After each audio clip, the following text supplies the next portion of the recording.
I'm a storyteller, and I tell stories that are, well, as someone once put it, rosenesque. You can't just be normal and boring. You can't really define it. It's magic. It's crazy.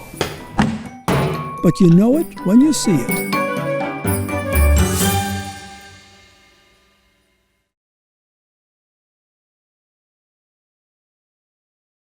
Making Jello. Angie Toon says this has always been a big ingredient I love making Jello. of life in Utah. It's like a staple. Jello was a Sunday night thing. And Christy Spackman grew up thinking Utah was always the Jello state. Because it just seemed like a fact when I was a kid. And then, If you believe the contemporary Jello mythos, the food studies academic did some research. Mormons for decades have consumed Jello. Frankly, I was really surprised. Gelatin began as a dish for the rich, an elaborate way to preserve fish and meat. Sort of trickled down from high-end French cuisine into an everyday consciousness.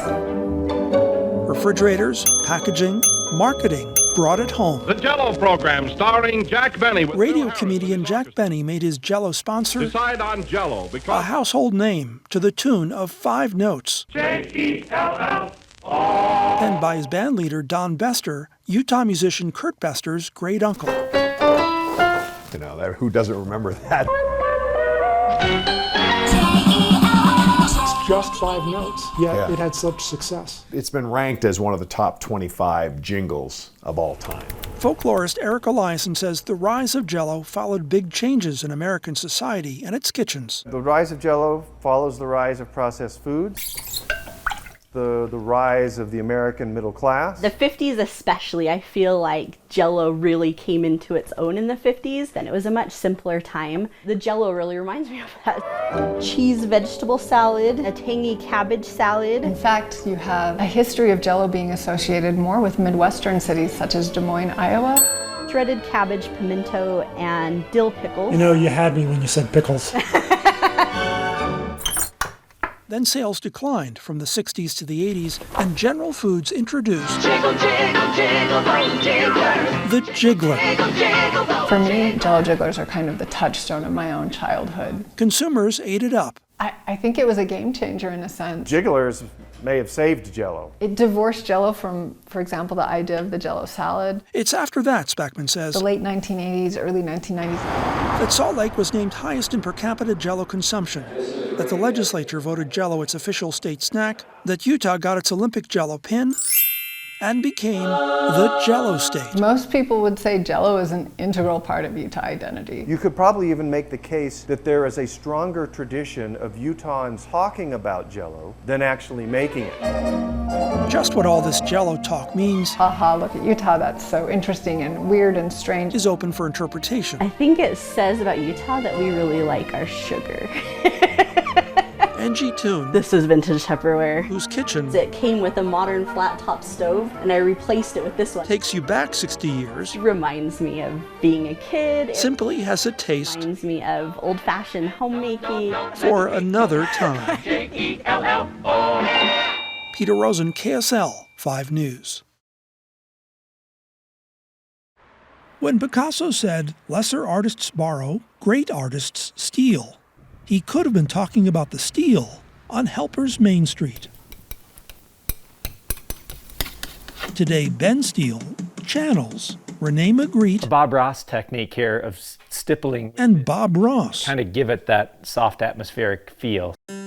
His story begins, the way art often does, Crayons are possibility. with crayons. Possibility.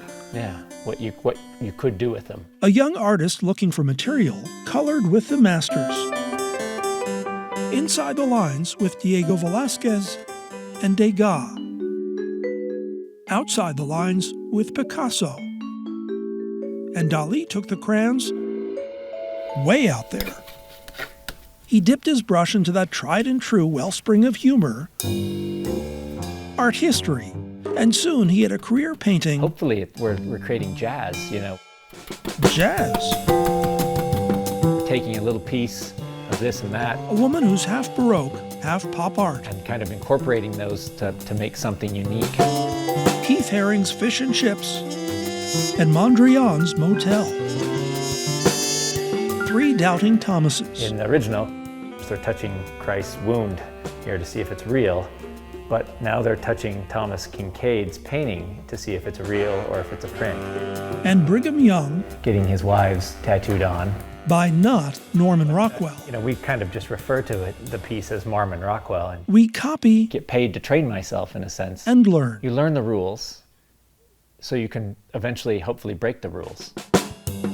And from the old And Vermeer, my favorite artist here, comes the new. like he's doing precision work, and yet what we have is kind of like graffiti. Art imitates art. And somehow from imitation comes a real original. Peter Rosen, KSL 5 News.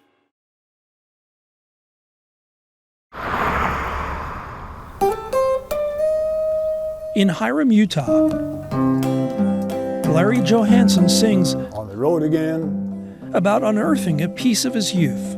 my 34 will be on the road again. In 1951, a 15-year-old Johansen got his first car. Bought it from a widow lady here in town with my bean picking money.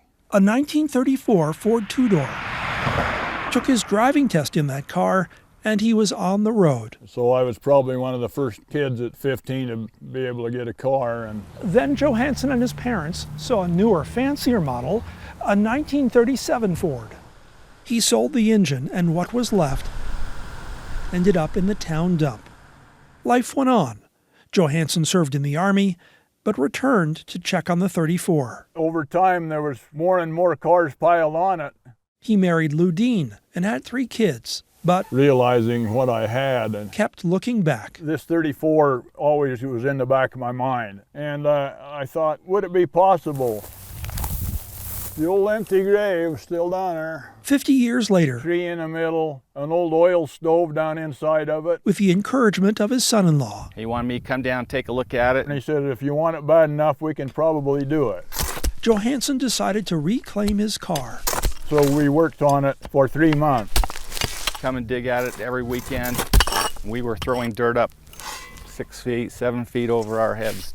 It's kind of like autoarchaeology. Today, July 10th, 2003. Finally, on his 68th birthday, It was quite a day. I was in a restoration slump, they pulled it out. so I dug it from the dump.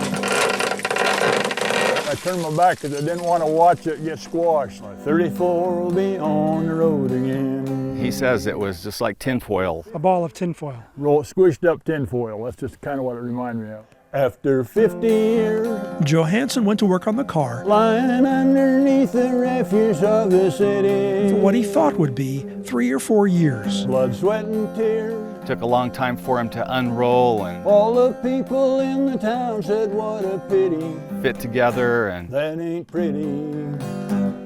So how long did it take you? 12 years. 12 years.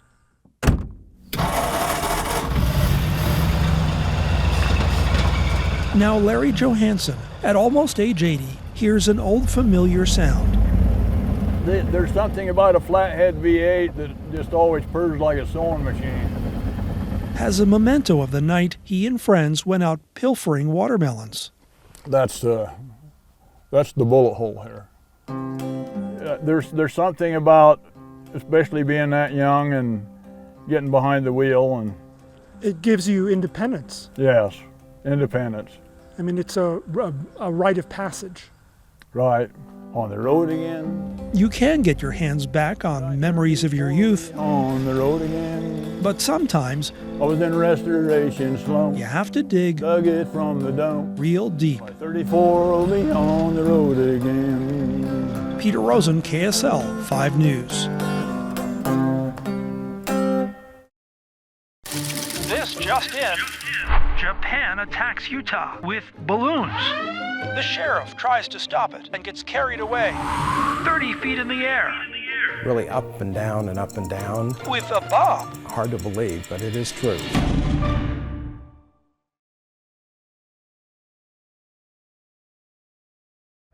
A rancher in rugged northern Utah started The story about Wade Hyde's dad, hard to believe, but it is true. begins in the hills above Tremonton with a phone call. Sheriff, there's a strange contraption up here. In Brigham City, his dad was Box Elder County Sheriff Warren Hyde. What does it look like, Floyd? Artist Marion Hyde sketched a portrait of their lawman father. Always wore a cowboy hat. A no-nonsense cowboy. A 6-gun strapped to his side. Who could sniff out trouble. He nabbed one of the 10 most wanted on the FBI list, sleeping in a car on Main Street in Tremonton. And this day he knew something was up and raced out to the ranch. And when the sheriff got out here to the ranch, what he discovered that there was a strange object floating around was an aerial attack from Japan. This is one of the Japanese paper balloons. At the time, this was top secret. And they didn't want the public to panic. It takes approximately 4 days to make the crossing. The sheriff, though, had been briefed by the FBI and knew about an invasion of thousands of 30-foot balloons launched from Japan, riding the jet stream across the Pacific to the West Coast and beyond, each one carrying 5 bombs designed to set fires and kill. The sheriff knew the U.S. government desperately wanted to capture a balloon intact to figure out how to stop the attack. And so he raced after it, first in his car. And his car began to skid. And then on foot. He loped across the field, eyeing the balloon as he ran. Eventually, at the edge of a ravine, Sheriff Hyde caught up with the balloon and quickly grabbed hold of a shroud line. And just at that moment, a gust of wind came up. Like a thing alive, the balloon suddenly jerked Hyde off his feet and lurched into the air. And the sheriff went for a ride. The man dangled like a tiny puppet as the balloon leaped and twisted upward. He was lifted 30 feet in the air. Carried him around the field for quite some time. Hyde, the balloon. Hyde dug his feet into the ground, but once more. And the bomb. He was in the air, really up and down and up and down. The ground below was a whirling pattern of dirt and grass. He was on the balloon actually, I think, for around 45 minutes. But he wouldn't let go. Finally, the sheriff wrestled it to the ground. The balloon stopped. And tied this is the actual balloon. Somehow Hyde anchored it. To a tree. The military detonated the bomb and shipped the rest off for analysis. He never really talked about it a lot. It was just... Sheriff Hyde wasn't one to discuss his escapades with his sons, but years later, when they learned the full story, they weren't in the least surprised. When I found out about it, I would just kind of shake my head and say, that's the old man. Was their dad. He's just right out front. Right out front, up in the air. Getting the job done. Peter Rosen, KSL 5 News.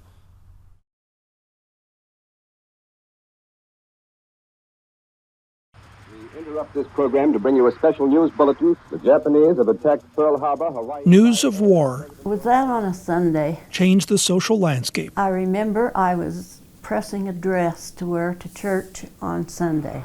As far away as Margaret Greenwood's hometown. There was no men. Men left, Didn't think much and women like Dora Fountain and Margaret Greenwood went to work. In some place the enemy, it was thought, would never look. They would open the windows in the morning. Greenwood's backyard. We could hear the machines going. Here, a California company built a factory. That's a bunch of girls. There were a lot of women. Fresh out of high school. Where young women sewed parachutes. A whole building full of machines and people. In 1942, this town was still reeling from the Depression.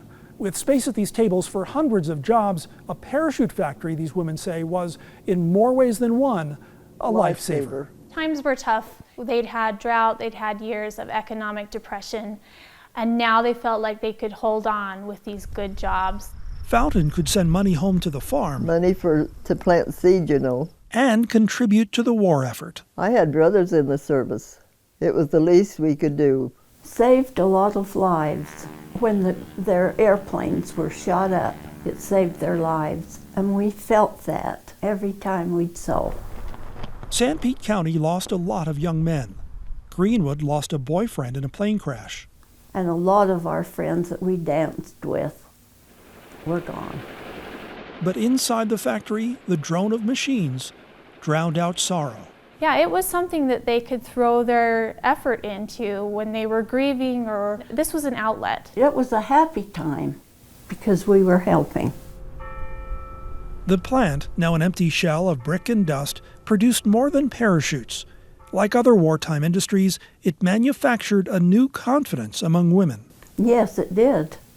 We found out we could do a lot of things, and we found out we could pretty much survive. That's pretty good to be 92 and still knit your own sweaters. Women are tougher than we think. I guess that's why we live longer than our husbands. We're tough.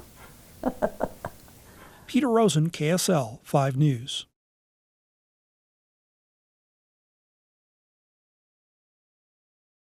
Oh, this is great stuff. Over the years, Bryant Washburn, This piece here comes out of the Canadian River in Texas. What a great piece that is. He's 92. and his wife Edna And he still works every day out there? Every day out in that shop. Look at that piece there. Oh, my Lord Almighty. have assembled Look back in the back. quite a rock collection. People come and they can't believe what I have. But they've got another collection What a collection it is. that's even more impressive. He was just a kid. You have to go back more than 60 years to the day Bryant enlisted in the National Guard. Well, I started it when I was 17 years old. He ended up a sergeant firing howitzers on the battlefield.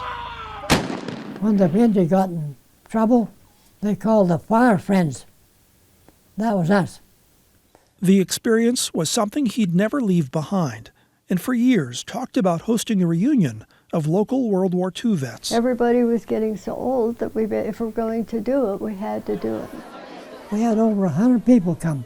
You couldn't find a parking place in 2 blocks. What a great reunion it was. As you can imagine, a few war stories came out of that event. Well, actually, more than a few. De Los L. Julander, I was a tail gunner. I enlisted the day before I turned 18. Through Hiroshima several times, so I know what atomic bombs can do. These stories really needed to be told. So they collected Wilmer Anderton's story about sailing through a typhoon, A twister went through the middle of the flight deck and damaged about 6 rows of planes. and George Anderson's experiences in the Philippines. Big 2-ton truck come out with dead bodies, laid like cedar posts. And I thought, I wonder if I'll live to be 21. They published these and 400 others in 3 books. The most faded ink is better than the best memory. Their grandkids and their grandkids after that will be able to read these books and see what their great-great-grandfather did in World War II. This is a meteorite from Africa. Oh, the fish, the turtles. The Washburns are proud of their rocks, What a collection this is. but this collection, they say, is much more precious. And we heard President Roosevelt talk about the war. All their He friends says this day will go down in Infamy. yeah. and their moments of history. Yep. 20 years ago, I didn't think my story was important. Don't you think all those stories are important? Yes, I do. I'm so dedicated to the World War II guys. We had one thing in mind, one thing only in mind. We knew we were going to win the war. That's one thing we were sure of, that we were going to win that war. Regardless. Peter Rosen, KSL 5 News.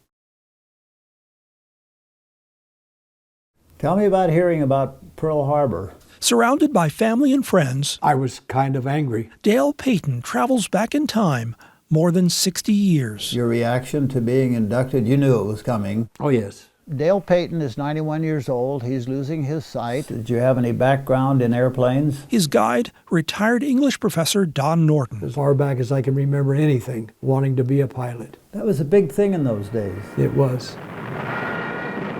Norton was 7 when Pearl Harbor was attacked. My older brother, he organized an army in the neighborhood. And of course, he was the general, and I was a buck private. Whether I'd have the courage to shoot him. And since developed a deep interest in the war. 25 years ago, he was invited to record oral histories of World War II vets at a gathering of what's now the Commemorative Air Force. And I could hear the machine guns going and the mortars were going. And just never stopped collecting these stories. I just felt like I'm needed here. It became somewhat of an addictive thing. We were wingtip to wingtip, and all of a sudden this flame erupted. Oh, that was rough time. Counted a couple of years ago, and I was up to about 1,000. He's conducted more than 1,000 interviews with vets, mostly from World War II. Not really for the history books, but for families. And I'm sort of overwhelmed by it. I just did it because it was there to do. You moved the whole thing up and down. Dale Payton talks about his experience as a B-17 tail gunner. First mission. February 28th, 1944. How'd it go? We thought it was rough. Everybody was absolutely terrified. It was an extremely frightening experience, especially the first raid or two, and suddenly the flak bursts come up. Tell us about flak. Scary. Shrapnel. Shrapnel. Did the plane get any holes? Rarely we come back without any. And at the end of every interview, I always ask the same question. How did this affect your life? How do you fit this into your life? A lot of the men say they went in as boys and came out as men.